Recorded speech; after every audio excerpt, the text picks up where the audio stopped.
guys? So today I'm going to be doing a quick application review on Dockview. You can go ahead and download Dockview from the link down below.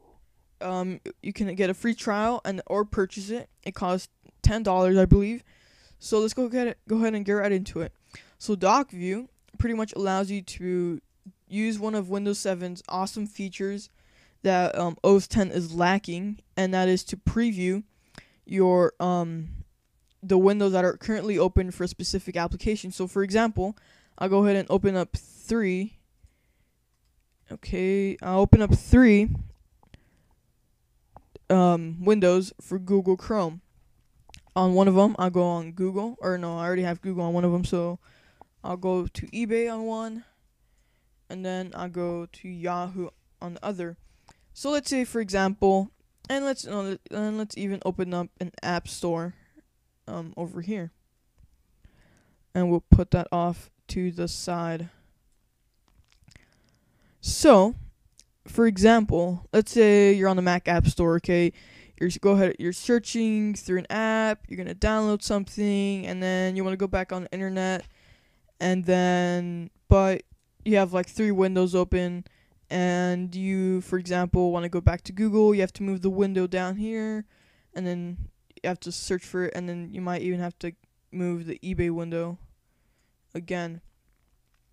So what you can do is obviously use Expose, but this can sometimes get very unorganized if you have multiple applications open. So like, let's say you have a Word and then the PowerPoint and I don't know, iCal open. Let's say you have all of these applications open and you're just trying to get to Google or Yahoo or eBay, and Expose really does a good job of doing this. But, sometimes, as I said, it can get very unorganized, and if you have Dockview, you can simply come down here to your dock, and you would get a preview of all the specific windows opened for that specific application. So, like, you can go over Google Chrome, and you'll see I have my Google webpage, which will pop up right here and give you a quick preview if you go over. You can even close out of it from here.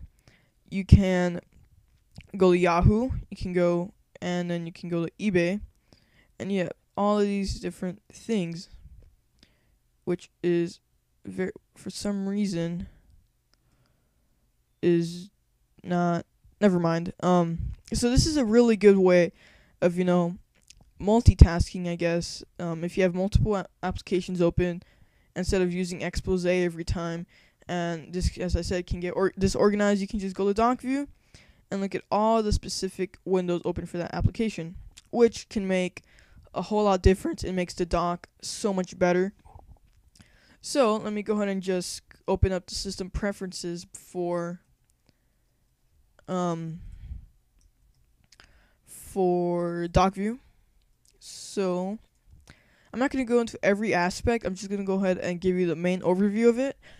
So you have some general settings here, like you can start at login, which I recommend you do, so that every time you turn on your computer, your Mac, it will already be up and running. And yeah, you can show the window previews in the dock, which obviously is the main reason why you get this. And there's a couple other options you can choose, but I'll let you search through those on yourself. You have some filters here, which I don't have any on right now. You can change the appearance, like if you have a window open, and let's say that you see this background here, it's blue. You can change it to a different color if you want, like green or something, or black. So you get the idea. And then you can change the distance away from the dock, which is just completely, that would be good right there. And then you can have the window width, but all of the specific all of the specifications, not the specifications, all of the options that come standard or as default on Dockview are just fine and make it a very pleasant experience. And then you have some other options up here, which I will let you check by yourself, because this is just a quick overview. And Yes, you can set some hotkeys. If you don't know what that is, you can change it to enable or disable Dockview. You can change you can hit command anything that you want, and it can activate it like that. So overall, I give this application complete I give it a 9 out of 10, simply because the full version is not is you have to pay for the full version. So 9 out of 10, but if this whole thing was free, I give it a 10 out of 10. But overall, I'd guess I give it a 10 out of 10 if I actually bought the whole thing, which I am most likely going to buy it later on. But you guys, thanks again, and I'll see you next time. Thanks for watching. Peace.